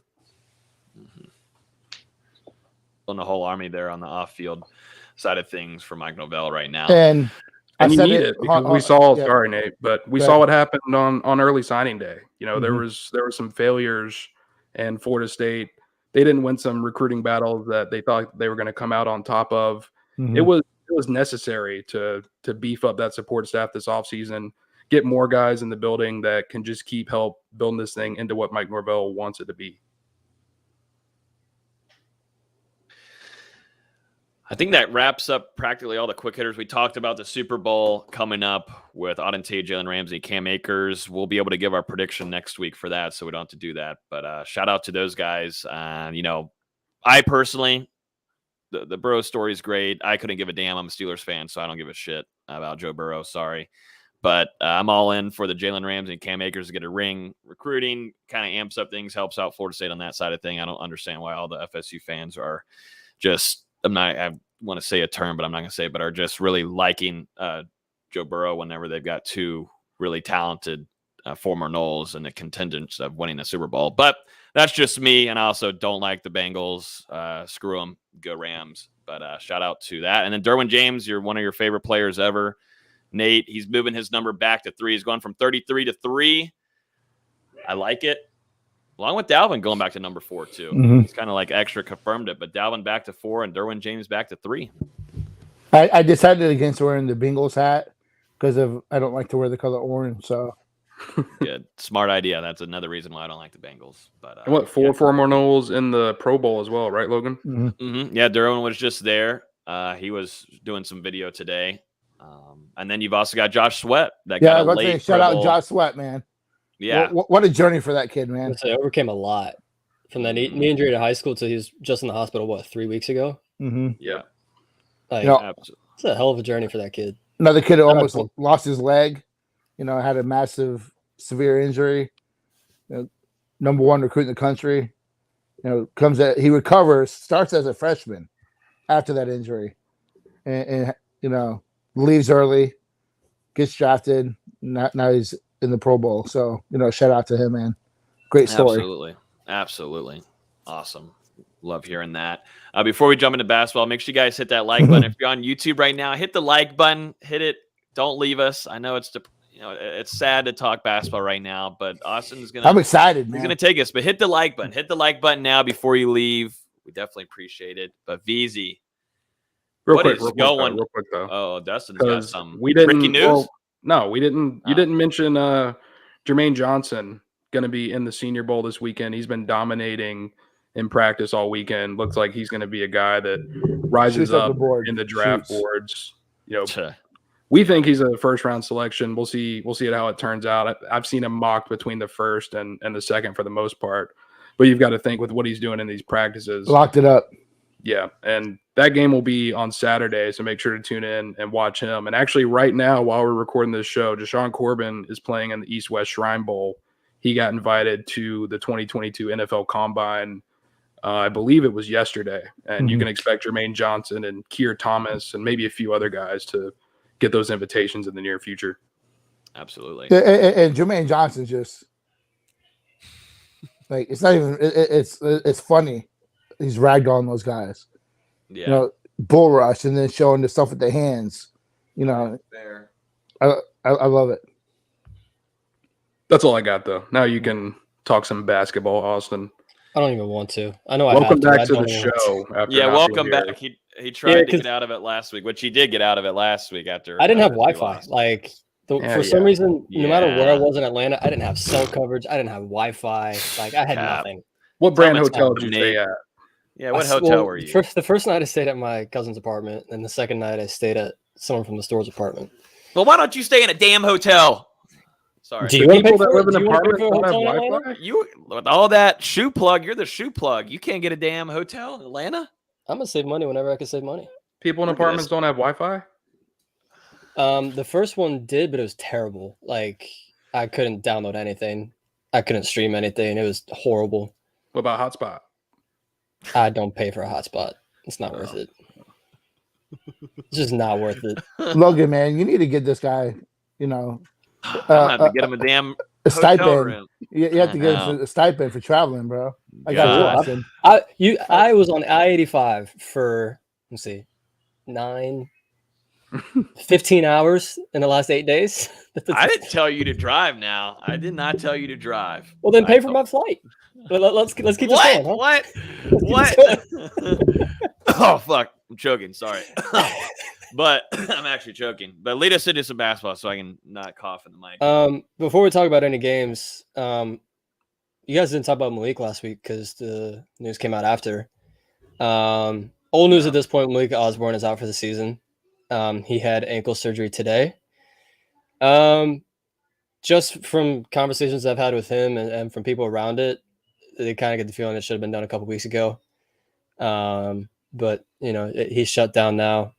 The date they're aiming for is April 14th for him to be fully rehabbed, fully healed. Then after that, it's seeing what's out there for him. Does he get any NBA workouts, get a G League invite, something like that. Otherwise, he knows he's welcome back at Florida State. The staff's already told him that. I explained more about it in our Discord. I'm going to plug the Discord heavy because I dropped a lot after the Clemson game last night. It was a full nugget tray of stuff after the Clemson game last night. You give us any sauces too? What to go with it? A little Chick-fil-A sauce? I gave everything. I dumped it all out in front of people and let them go at it. Which at the time you're like he hadn't played too well since he hurt his ankle. I think he was 8 of 43 on shots since he hurt his ankle against NC State. Defensively, he didn't have the same verticality, wasn't moving as fast. So you can make the argument, maybe Florida State will be fine, especially with the way Naheem McLeod had been playing. And then Naheem McLeod breaks his hand against Clemson, or finger last night against Clemson last night. And now it's just the morale on the whole team's down. Like, I could see it in their faces. You see it in their body language. It's a lot to overcome, especially with those two guys. Those are your best rebounders. And the fact you get out rebounded by Clemson 37-24, that's not the Florida State team we saw even 2 weeks ago when they dominated Duke on the glass. It's going to be tough sledding this last month It's going to be really tough sledding. And they got to find a way to get wins. After they beat Miami on the road, feeling really good about yourselves. You look at the 5 games after that, at Georgia Tech, home against Virginia Tech, at Clemson, home against Wake and Pitt coming up. You're like, pretty manageable schedule or pretty manageable slate. You're thinking worst case 4-1, and yet here we are 0-3 heading into that. It's a lot of mess. Guys aren't playing the way they're supposed to. They're playing out of position.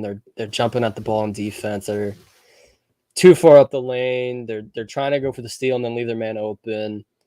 The offense for the most part looked pretty good last night against Clemson, especially on backdoor cuts. They're backdoor cutting Clemson to death. They cannot finish at the rim.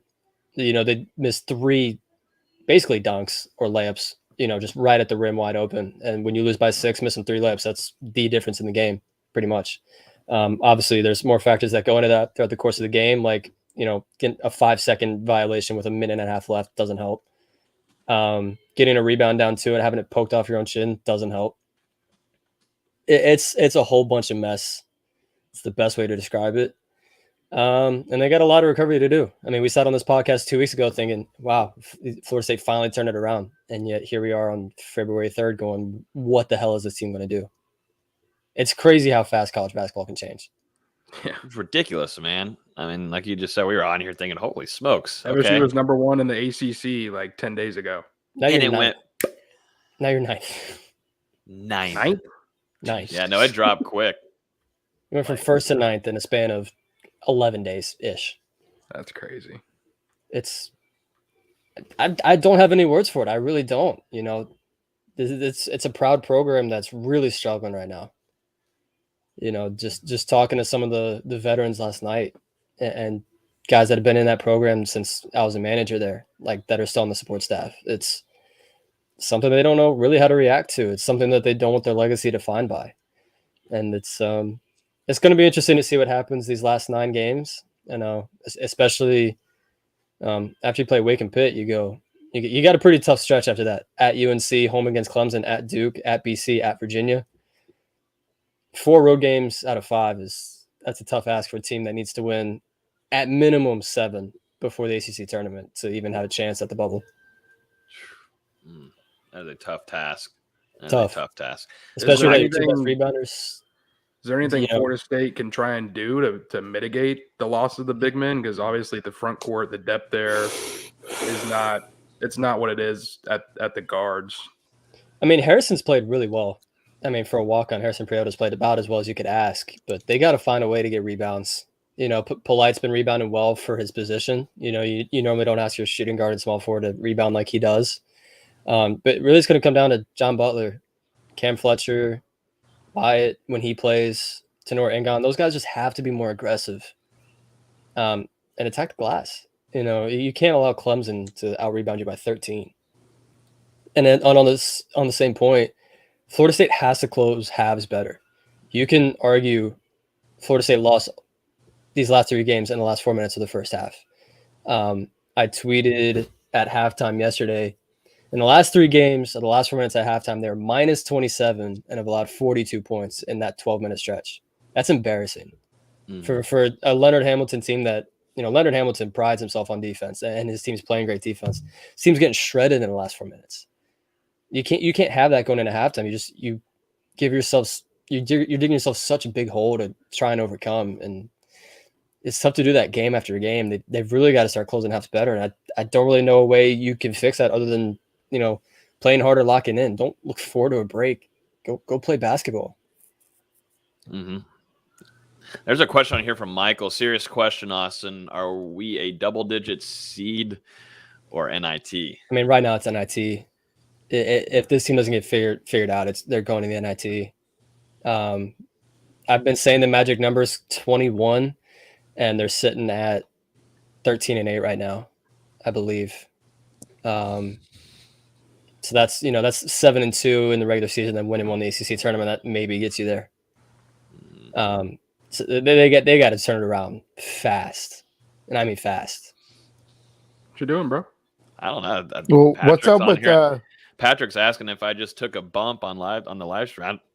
I'm writing. What's up with the every school now's got a bunch of damn Seth Currys and yeah, can we talk? FSU. I mean, can we talk FSU. about Jesus, the Virginia man. Tech game and how insane that game was? Hunter Couture was 9 of 11 from 3. So I want to go back to the Notre Dame game in 2017. Like where? Like where's this coming from?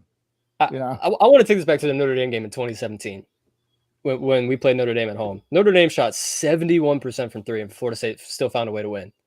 I don't understand how. And then you come into this Virginia Tech game, they go 18 of 25 from 3. I've never seen that in a practice. Like, it's absurd. For a team to do that, I won't say for the most part well guarded, but some of those shots were pretty well contested. Not all of them, but some of them were pretty well contested. Also, 18 of 25? Are 18 you and 25. You're not kidding me? You're not going to lose a lot of college games. You're not going to lose a lot of games like that. No, especially when Florida State was turning it over like they were. The fact Florida State even had a fighting chance when your opponent is 18 of 25 from 3 is a minor miracle. And for the one player to be 9 of 11 from 3, like, and the other dude was 6 of 7. Like, yeah, guy off the bench who averages between them. Yeah, like what? Guy off the bench who averages 3 points per game comes in, hits 6 of 7 threes. I think it was 5 of 5 in the first half. Yeah, he made his first 5. Like Georgia Tech, 8 of 11 in the first half. Yeah, they ended up cooling down in the second half, and still, then Clemson. I mean, they're both. First of all, Virginia Tech and Clemson are both very good 3-point shooting teams. They're both top 20 nationally. I mean, they're not 72% good normally, but and then Clemson shot 40%. I think on the season they're 38.5. So it's one made 3 more than normal. That's whatever. But that Virginia Tech game was just stupid. And Florida State's 3-point defense has been really bad this year. And that's part of what I was talking about earlier. Guys are just so far out of position on defense that it's messing everything up. And it's messing things up that Florida State went to a 1-3-1 zone last night. I cannot tell you the last time I saw Florida State win a 1-3-1 zone. Could not tell you. I mean, I've been in how many practices? They practice matchup zones, 2-3 zones. I've never seen Florida State try a 1-3-1 zone. They're at least they're trying something new. Mm-hmm. Against Clemson, they finally stopped switching the big men on screens. They started going back to hedging like they did back with Kamaji and Ojo and Bojanovsky. They're at least trying. They're breaking out as much as they can. It's just until guys stick to their principles and don't want to do their own thing, there's only so much you can do. It's just one of those years, man. One of those years. Yeah. And part of it's the young guys aren't developing like they normally do. Usually by this point, the young guys are figuring out their role. They know what to do. And it seems for every step forward they take 2 back.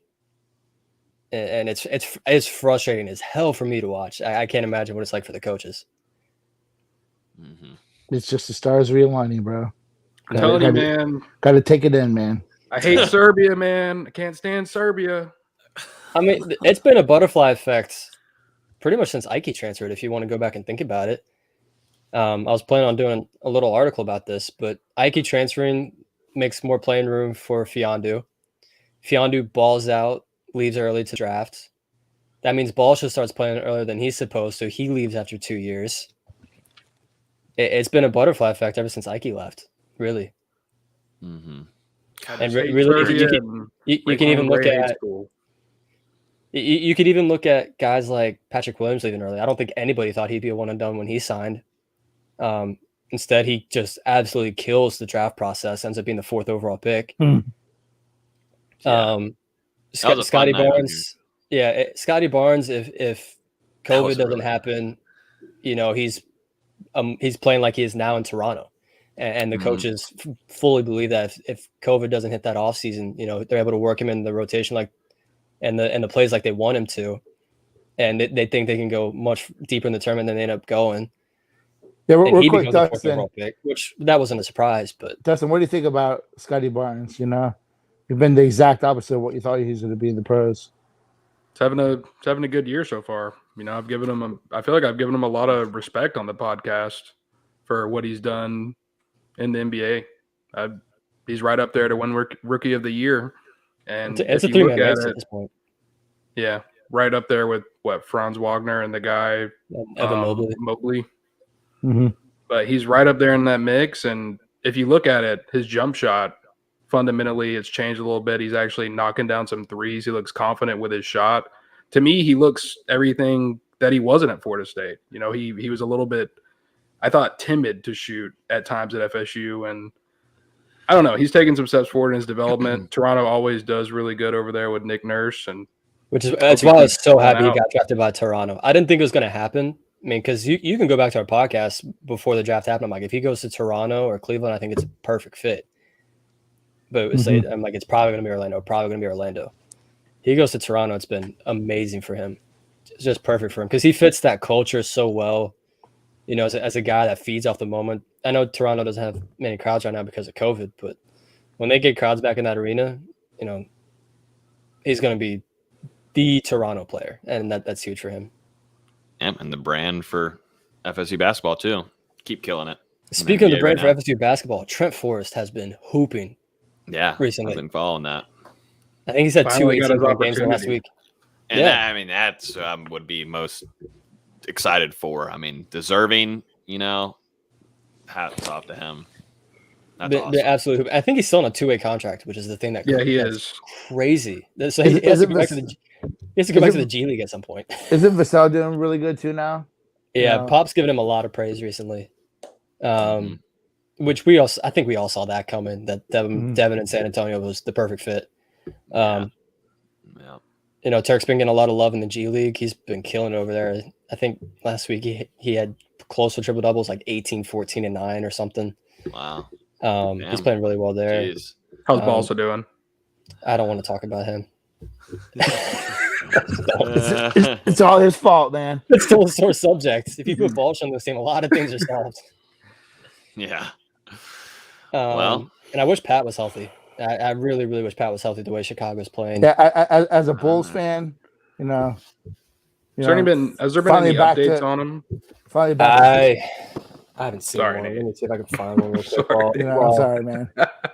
Just get Boston in the playoffs. We'll see what happens.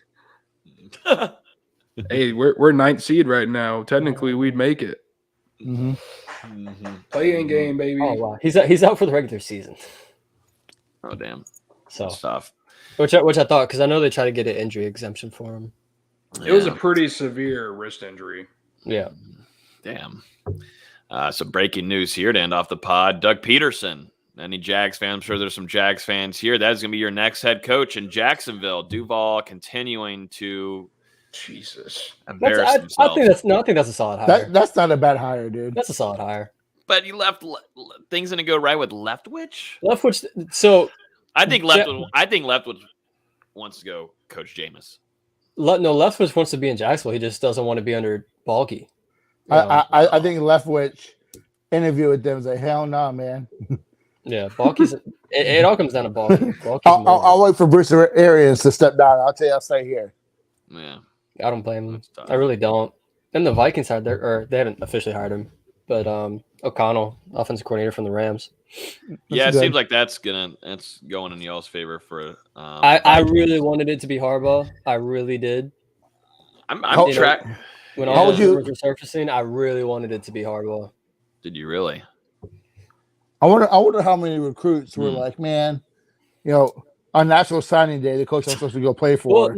Well, I read an article this morning published by one of the Vikings guys on The Athletic, and apparently, players recruits were told, hey, I may look at an NFL opportunity if one opens up. So he was straightforward with it. Mm-hmm. But apparently Minnesota didn't even offer. I think after they talked for a while, they just didn't realize it wasn't the greatest fit, which I can see.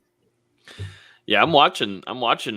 The Saints and what Jameis and what his decision is going to be, because when we get closer into March and free agency, that's going to be big for Jameis. The Saints are getting ready to interview with offensive coordinator from the Chiefs, Eric Bieniemy. So that's also big. Bieniemy. Same thing. Horrible. It's the same thing. No, God. It's better than Haggins. That is true. Shout out Who Dustin. said that? Shout out Dustin. There's no proof of that. only like 12 podcasts. That's more than 12. No one will go It is listen more than back to 12. that though. So there's no proof. You really think that Jameis will resign with New Orleans? Who knows? I think it's really going to depend on who comes in. Yeah, who comes in. I think it's also going to depend on where he's going to get his best opportunity. I mean, not for nothing, I don't think the next coach is going to be as hard on for Taysom Hill as Taysom Hill ain't beating out Jameis. Yeah. Well, no, that's already a wrap there. It's like there's plenty of other opportunities though. Like, does he want to keep going with those same receivers? I wouldn't. No, I mean, it seems like you don't know. Michael Thomas's time is over. Yeah, you can't trust him. You got a badass running back, but other than that, it's like with the teams that need a quarterback this year. Like, you go to Denver and have Hamler, Judy, Noah Fant. I mean, I'm missing receivers obviously because they have 4 really good ones. They got good backs, good defense.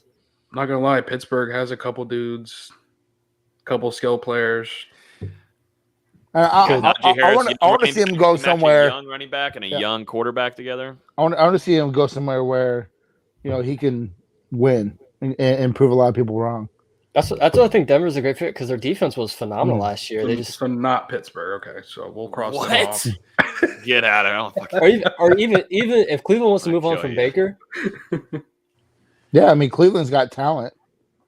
I don't think they can move on, bro. I don't think that their coach is a bad coach. I just don't know if I would. I really like Kevin Stefanski. I love their head coach. Yeah, I don't know if I put all my eggs in the Baker Mayfield basket. Yeah, and I'm looking right at you, Bucks fans. You don't deserve Jameis. I'm seeing all these Twitter tweets. Definitely about bringing him back. Barnes, Richie Barnes, if you're in this, and all you other little weirdos in Tampa.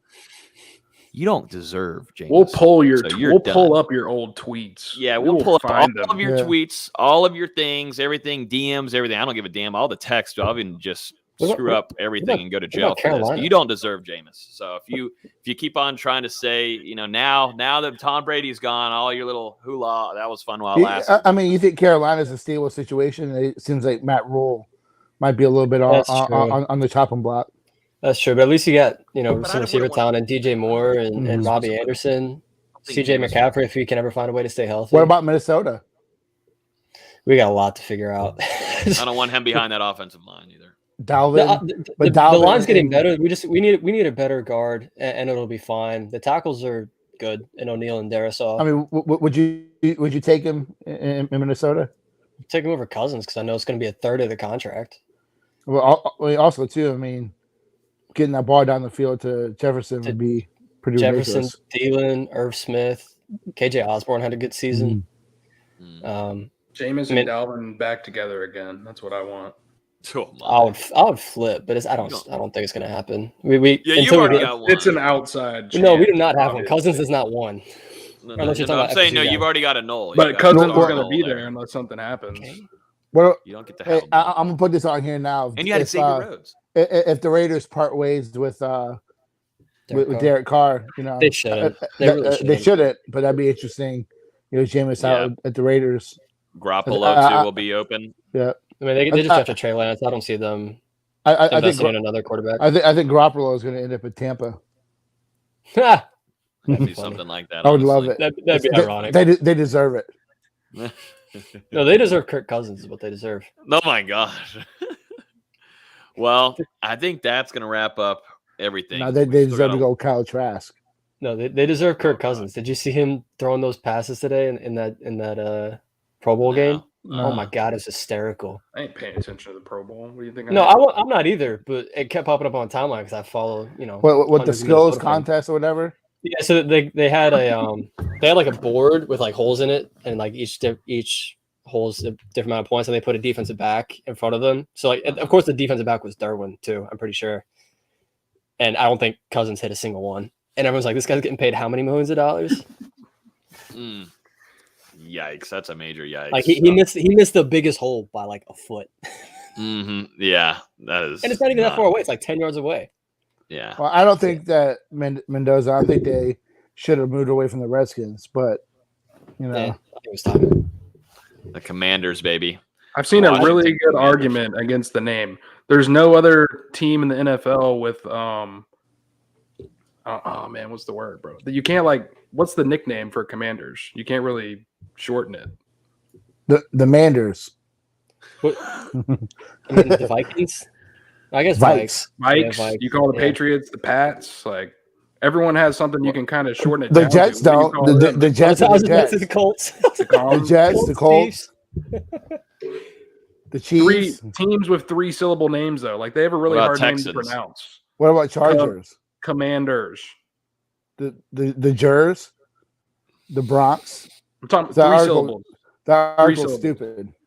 3 syllables. The commies. You're not I saying. think you're you not- read a terrible article.